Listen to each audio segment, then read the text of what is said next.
नमस्कार सभी साथियों को। मैं मोनिका सिंह आप सभी का बहुत स्वागत करती हूँ रोजगार विद अंकित परिवार में। साथियों, आज की इस कॉन्सेप्ट सीरीज में हम पढ़ेंगे बैंक रेट यानी कि बैंक दर के विषय में। बैंक दर से पहले हम ऑलरेडी जान चुके हैं रेपो रेट आदि के विषय में। तो रेपो रेट अल्पकाल के लिए होती है, साथ ही साथ वहां पर कोलेट्रल भी देना होता है, अर्थात जो शेड्यूल्ड कमर्शियल बैंक हैं यानी कि जो अनुसूचित वाणिज्यिक बैंक है जिनका जिक्र आरबीआई अधिनियम 1934 के शेड्यूल 2 में हुआ है, ऐसे सभी बैंकों को यदि अल्पकाल के लिए धन की आवश्यकता पड़े तो वो केंद्रीय बैंक यानी कि भारतीय रिजर्व बैंक से धन उपलब्ध ले सकते हैं, वहां से उधार ले सकते हैं। परंतु यहीं पर एक नेक्स्ट जो ये आज के में हम दर पढ़ेंगे वो है बैंक रेट। तो क्या डिफरेंस हुआ इन दोनों ही चीज़ों पर आप थोड़ा सा सोचेंगे। बैंक दर एक प्रकार की डिस्काउंट रेट है, ठीक है। बैंक दर क्या है? एक प्रकार की डिस्काउंट रेट है जिस पर आरबीआई ऐसे सभी बैंकों को जो कि अनुसूचित वाणिज्यिक बैंक है, इसका जैसे ही आप समझेंगे यहाँ पर, इसको अपने दिमाग में फिट कर लीजिए कि ऐसे सभी बैंक जिनका जिक्र या जिनका उल्लेख कहाँ हुआ है, तो आरबीआई अधिनियम 1934 की अनुसूची 2 के अंदर, ठीक है साथियों।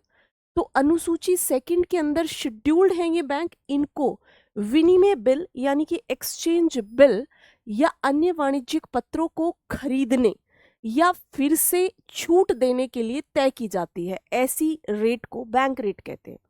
आप यदि इसे बहुत ही लेमन लैंग्वेज में समझे, बहुत ही साधारण शब्दों में समझे, तो यही है कि जब आरबीआई इन शेड्यूल्ड कमर्शियल बैंक को दीर्घ अवधि यानी लंबी अवधि हेतु क्या दे?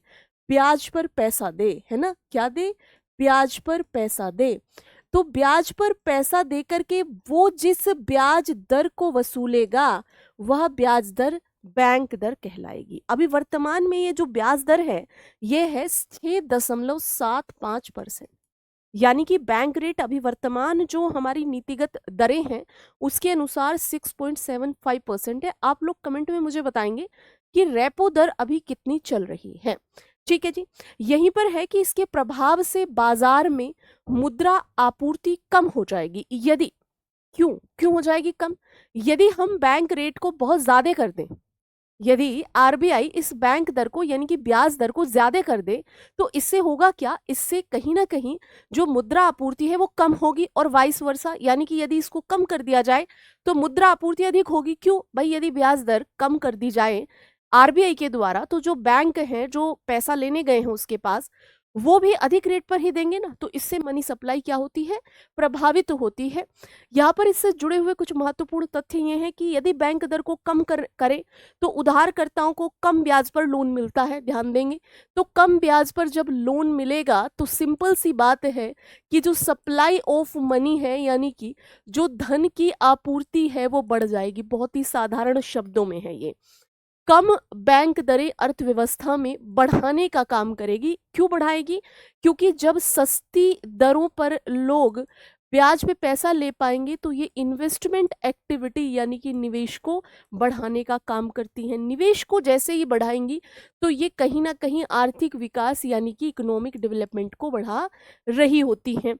ज्यादा बढ़ी हुई बैंक दरें महंगाई दर के बढ़ने की स्थिति में अर्थव्यवस्था को प्रभावित करती हैं। बहुत ऑब्वियस है, जब ये महंगी रहेंगी तो जो उत्पादन की कॉस्ट है, जो प्रोडक्शन कॉस्ट है, वह भी महंगी रहेगी। यानी कि मान लिया फॉर एग्जाम्पल हमें महंगी ब्याज दर पे कहीं से पैसा अवेल करा रहे हैं, शर्ट बनाने की कोई फैक्ट्री है, तो जो प्रोडक्शन के फैक्टर्स हैं, उत्पादन के जो कारक हैं वो भी ऑब्वियसली महंगे होंगे और जिसके कारण अंततः वह वस्तु यानी शर्ट भी महंगी होगी। सिंपल।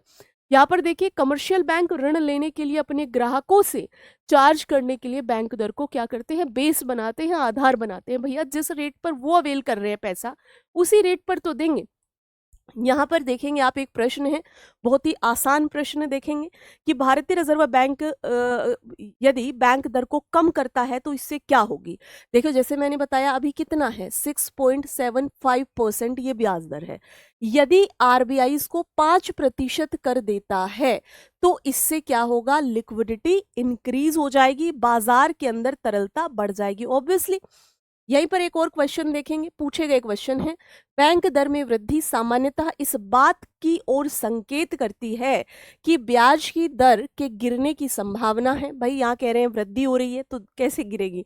केंद्रीय बैंक अब वाणिज्य बैंकों को कर्ज नहीं दे रहा है, केंद्रीय बैंक सस्ती मुद्रा नीति का अनुसरण कर रहा है, या केंद्रीय बैंक महंगी मुद्रा नीति का अनुसरण कर रहा है। तो क्या कर रहा है ये, यहाँ पर ये महंगी मुद्रा नीति का, क्योंकि वृद्धि कर रहा है। यदि 6.75% से आरबीआई बढ़ा करके इसको 8% कर दे तो क्या है, केंद्रीय बैंक एक महंगी मुद्रा नीति का अनुसरण कर रहा है। आपके लिए एक होमवर्क का क्वेश्चन है, आप सभी कमेंट बॉक्स में आंसर देंगे कि होमवर्क का उत्तर क्या हो जाएगा। ये यहाँ पर बैंक दर और रेपो दर दोनों से संबंधित प्रश्न है, बहुत अच्छे से आपको आंसर देना है। मैं चाहती हूँ कि सभी बच्चे आंसर किया करें, ठीक है। ऐसे ही जो अन्य हमारी कॉन्सेप्ट सीरीज चल रही है, हिस्ट्री, ज्योग्राफी, पॉलिटी और इको में, डेली अटेंड करें, वीडियो सेक्शन में आती हैं, सबके टाइम पर्टिकुलर है। आप सभी का बहुत